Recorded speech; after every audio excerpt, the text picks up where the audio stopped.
안녕하십니까. 러펀드 이성수입니다. 자, 오늘로 해서 2019년 증시가 마감됩니다. 자, 12월 30일 폐장일이 바로 오늘이죠. 지금 영상을 찍고 있는 이 순간 폐장까지 5분 남았습니다. 자, 오늘 폐장일을 앞두고 있는 이 시점에 여러가지 만감이 교차합니다. 지난 2019년 증시를 되돌아보다 보니 여러가지 아쉬움도 많이 남기도 하는데요. 한편으로는 2020년에 대한 기대도 공존하는 것은 사실입니다. 자, 문득 이런 생각이 들었어요. 자, 2019년 증시가 오늘 끝나기는 하는데 또 이게 한편으로는 2010년대 증시가 끝난다는 의미를 가지고 있습니다. 자, 이 중요한 두 시기를 역사 속 한 페이지로 떠나보내면서 자, 지난 기간에 있었던 이야기들 다시 한번 회고해 보도록 하겠습니다.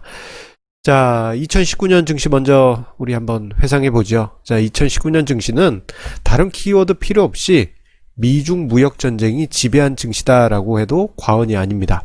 자, 미국과 중국의 무역 협상이 긍정적이다 그러면 올랐다가 부정적인 것 같다, 트럼프가 강한 발언을 쏟아낸다 그러면 쭉 빠졌다가 또 둘이 대화를 시작했다 그러면 올라가는 이러한 분위기가 반복이 됐습니다. 이러한 미중 무역 전쟁의 큰 축에서 중간중간에 그 외 소소한 재료들이 증시에 등장하면서 격가지를 만들긴 하였지만 큰 축은 미중 무역 전쟁이 2019년을 지배했다고 해도 과언이 아닙니다.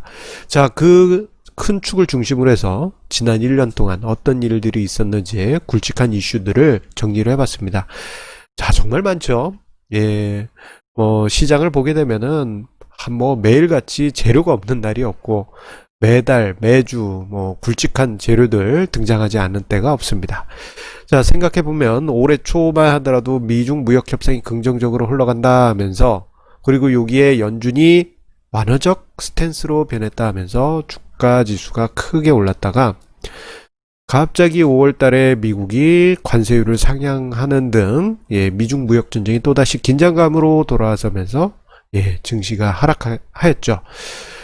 중국도 만만치 않게 맞받아치니까 증시가 하락세에 있다가 트럼프 대통령과 시진핑 주석이 통화했다라는 소식에 또 시장이 환호했다가 7월 달에는 이건 미중 무역 전쟁 이슈도 있기도 했는데 일본의 경제보복이 7월 1일부터 시작되면서 여름장에 우리나라에 큰 상처를 남겼습니다. 이 당시 정말 많은 개인 투자자분들이 힘들어한 부분도 있고 그 시기 때 보았던 만인군상들, 만인군상의 모습들 정말 잊혀지지가 않습니다. 그 부분은 뒤에서 다시 한번 이야기 드릴게요. 자, 그러면서 중간에 재료가 하나 있었는데 잊혀진 재료입니다. 트럼프 대통령과 김정은이 판문점에서 6월 마지막 날 만났는데 이거 그냥 묻혀져 버렸죠. 일본 경제보복 때문에. 자, 그 후에 일본이 우리나라를 화이트리스트에서 배제하고 여기에 이제 트럼프 대통령이 추가 관세를 부과하겠다. 중국에 대해서 3천억 달러 규모의 수출품에 대해서 추가 관세를 부과하겠다라는 소식에 시장이 8월 달에 크게 밀렸습니다. 그러다가 자, 어떻게 됐습니까? 자, 8월 중순 이후부터 해서 조금씩 이제 회복되는 그러한 조짐이 나타나기 시작하면서 시장이 여름 이후부터 해서 상승세로 들어가기 시작을 했습니다. 긍정적인 상승세 나오고 미중 무역 협상 1단계가 추진 중이다라는 소식에 상승세가 이어지다가 11월에 트럼프 대통령과 시진핑 주석이 만나서 사인하기로 했었는데 그게 좀 차후로 미뤄지면서 또다시 미중 무역 전쟁 긴장감으로 들어갔다가 그 이후에 또다시 1월에 사인하기로 최종 결정했다라고 하면서 지금의 상승세가 나타나고 있습니다. 정말 많은 일들이 오래 있었죠. 그 큰 축에는 미중 무역 협상이 중심에 있고 격가지들이 같이 있었습니다. 재료들이 부정적인 이슈만 있었던 게 아니에요. 긍정적인 이슈도 같이 존재했습니다. 자, 긍정적인 재료들을 한번 먼저 보겠어요. 자, 연준의 완화적 기조로의 변화. 자, 우리가 불과 작년 연말만 하더라도 연준이 금리를 계속 올려서 이거 큰일이다, 불안감이 커진다라는 이야기가 있었는데, 올해 초부터 해서 연준이 금리 인상을 멈추고 오히려 인하 쪽으로 가고, 그리고 그 양적 긴축도 중단하고 오히려 지금은 단기 국채를 매입하면서 양적 완화라고 부르지 않으면서 돈을 풀고 있습니다. 예, 많이 바뀌었죠. 그리고 우리나라에서는 지난 5월 말에 증권거래세가 0.05%포인트 인하되었고요. 트럼프 김정은의 판문점 만남도 있었고, 이게 또 한편으로는 지금은 정반대 상황이 만들어지고 있죠. 예, 북미 간의 긴장감이 만들어지긴 하였습니다만, 여름에 이 부분은 긍정적인 부분이 있었습니다. 하지만 일본 경제 보복 때문에 싹 잊혀지게 됐죠. 자, 그런데 또 긍정적인 부분 중에 하나는 여름장의 급락장 이후에 연기금이 자산 배분 전략 속에 25일 연속 순매수라는 고무적인 매수세를 보이면서 연기금의 자산 배분 전략이 살아있네. 예, 그 부분을 확인할 수 있었고요. 최근 들어서는 반도체 시황 개선 기대감, 그리고 지난 가을까지만 해도 수출이 두 자릿수 감소세가 있었는데 12월 20일까지 수출 감소폭이 크게 줄었다라는 부분은 최소한 미중 무역 합의 아니더라도 턴어라운드 되는 그런 분위기가 기저에서 만들어지고 있었습니다. 자, 또 한편으로는 부정적인 부분 많이 있었죠. 미중 무역 협상 부정적으로 흘러갈 때 부정적으로 흘러가기도 했지만, 일본의 경제 보복과 화이트리스트 배제 요거 때문에 개인 투자자분들 많이 흔들렸습니다. 자, 그리고 미국의 장단기 금리가 8월 달에 역전되면서 이건 생각해보면 여름 달에 한꺼번에 악재들이 쏟아졌어요. 일본의 경제 보복, 장단기 금리차 역전, 거기에 MSCI 이머징 리밸런싱이 있었는데 5월, 8월, 11월, 하필이면 8월 이게 또 수급의 불안 요인이 되었었죠. 이러한 복합적인 악재 속에 신용융자 마진콜 연속 발생하면서 8월 달에 시장이 확 무너졌습니다. 자, 이때 당시 그 7, 8월 달에 나타났던 시장 참여자들의 모습, 그리고 사회적으로도 사람들의 반응들을 보면은, 와, 이게 사람들이 극단적으로 치다르면 순식간에 이렇게 또다시 군중심리가 형성된다라는 것을 새삼스럽게 실감할 수 있었습니다. 자, 그러다 보니 지난 2019년 여름, 저는 그 시기 때 만인군상을 잊을 수가 없습니다. 제가 증시 토크에서 자주 강조드렸고 세미나에서도 자주 이야기 드립니다만, 그 여름에 우리나라 망했으면 하는 한국인들이 많다라는 것을 느꼈습니다. 정말 많았습니다. 우리나라가 제2의 베네수엘라가 된다, 일본에게 무릎을 꿇어야 된다, 이렇게 이야기를 하면서 한국 경제와 한국 체질에 대해서 극단적으로 비관적으로 이야기하는 블로그 포스팅, 그리고 영상들, 이런 것에 사람들이 환호하고, 그것과 반대로 냉정합시다라는 이야기를 하는 글이나 저의 영상에는 말로 표현하기 어려운 정말 심각한 악성 댓글들이 정말 많이 달렸습니다. 그래서 그 시기 때 정말 마음이 많이 아팠습니다.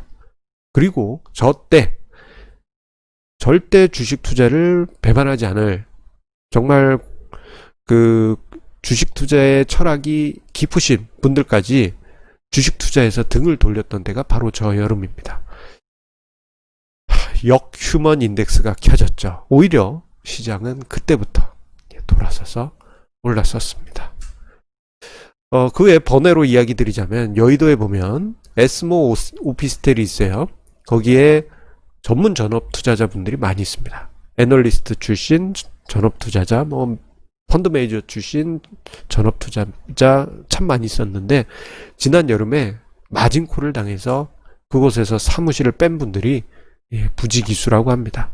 그러면서 이제 창고에 가보면 버려진 책상들이 쌓여 있고, 그 여름 전만해도 주차장에 외제차들이 빼곡했는데 텅텅 비었더라, 그런 이야기가 2019년 여름에 있었습니다. 이제는 또 역사의 한 페이지로 들어가서 사람들이 이제 망각에 길로 들어가게 됐죠. 자, 그리고 또 생각해보면 지금 2019년을 보내고 나면요. 오늘 보내고 나면 2010년대 증시도 끝나게 됩니다. 2010년부터 해서 2019년. 만 10년의 시간. 와, 좀 많은 생각을 하게 됩니다. 이 만 10년의 시간 동안 여러 가지 일들이 있었습니다. 조용한 날이 없었죠. 예. 올해가 가장 힘들어요. 올해가 최고 힘든 해요. 라고 생각하실 수도 있겠지만, 자, 지난 10년 생각해보면 정말 많은 악재들, 부담스러운 재료들 쏟아졌습니다. 간단하게 몇 개만 뽑아봤어요. 뭐 글씨가 너무 작기 때문에 잘 안 보이실 수도 있겠지만, 예, 목소리로 들어주세요. 자, 2010년대 초반만 해도 미국이 양적 완화해서 무슨 효과가 있냐, 의구심이 가득했어요. 미국 망한다. 로마도 영원하지 않았다. 그런 이야기들. 예, 아마 여러분들 기억나실 겁니다. 어렴풋이. 예. 그리고 양적 완화가 수시로 종료됐었습니다. 예, 그러다 보니 종료될 때는 일순간에 종료되다 보니까 그때마다 남유럽 국가들의 불안감이 커졌었고, 그리고 2011년에 동일본 대지진이 벌어지면서 이게 복합적으로 작용한 결과 2011년에 유럽 위기를 중심으로 한 2011년 증시 쇼크가 발생해서 단 2달 만에 주가 지수가 25% 이상 하락하는, 예, 급락장이 나타나기도 했습니다. 자, 뭐 그 외에도 뭐 여러 가지 이슈 있죠. 벵가드 인덱스에서 벵가드 인덱스의 리밸런싱 과정에서 한국 증시가 부담을 겪는 그런 일들도 있었고요. 그리고 2013년 6월에는 버냉키 쇼크, 양적 완화를 최종적으로 끝낼지도 몰라 라는 말 한마디에 증시가 2013년 여름에 요동치기도 했습니다. 예, 그때 지금 하락폭보다 더 셌던 것 같은데 사람들이 기억을 잘 못하시는 것 같습니다. 예, 그런 일도 있었습니다. 그리고 테이퍼링 과정, 결국은 양적 완화 단계적으로 축소해 갔죠. 그리고 미국의 금리 인상, 이것도 이제 간헐적으로 증시에 부담을 주었고, 뭐 유가가 하락할 때마다 러시아 부도나면 유럽의 주요 은행들이 돈 빌려줬는데 그거 돈 떼인다. 그래서 연쇄 도산이 발생한다. 그러면서 이제 독일의 몇몇 은행들 위기설이 돌기도 했죠. 자, 미국에서는 연방정부 폐쇄가 수시로 발생하는 가운데 미국과 일본이 부도날 것이다 라는 이야기도 자주 등장하기도 했습니다. 예, 기억나실지 모르겠습니다. 그리고 중국 증시 폭등과 버블 붕괴가 2015년에 있었죠. 이때 당시 이름을 밝힐 수 없지만 모 증권사 같은 경우에는 중국 펀드 투자하신 분들을 중국 증시 폭등 나오기 직전에 다 환매시키고, 예, 폭등 다 한 다음에 지금이 중국 잡아야 될 때입니다 하면서 후광퉁 하면서 매수를 하라고 그렇게 종용하기도 했던 기억이 납니다. 그리고 한국의, 예, 대통령 탄핵 이슈가 증시에 부담이 되기도 했죠.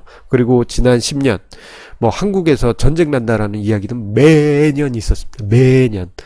정말 지겨울 정도로 매년 있었습니다. 뭐 올해도 또 그런 얘기 하시는 분들 많이 계세요. 예, 뭐 이거에 관해서는 전 이런 이야기 드리죠. 만약에 정말 뭐 한반도에 전쟁 나는 것 때문에 주식 매도한다 그러면 진짜 전쟁 나면 한국의 원화 가치는 그냥 휴지값도 못 된다. 또는 여의도에 핵폭탄 떨어지면 저는 어차피 가장 먼저 죽을 것 같다. 그런 이야기를 드리기도 했습니다. 걱정하지 말란 얘기죠. 자, 그리고 올해는 미중 무역전쟁이, 작년부터 이어진 미중 무역전쟁이 2019년 마지막 해까지 부담을 안겨주었습니다. 자, 그렇게 해서 2010년대 증시가 이제 서서히 뒤로 떠나고, 우리의 추억 속으로 떠나갑니다. 아디오스, 떠나가고 있는데, 자, 2010년대 증시를 떠올려 보면요. 자, 뭐 사람들은 이야기입니다. 2010년대 증시 대폭락장이었다. 주변에 봤는데 다 주식 투자 별로 못했다. 성과도 없고 뭐 안 좋다. 그렇게 이야기하지만 종합주가 지수가요 31% 상승했습니다. 예상 외죠? 자, 이것은 연환산 수익률로는 2.7%, 그리고 배당도 받잖아요. 배당 수익률로는 1.4%, 총 주식 투자 수익률은 4.1%입니다. 코스피 지수 기준으로 해서.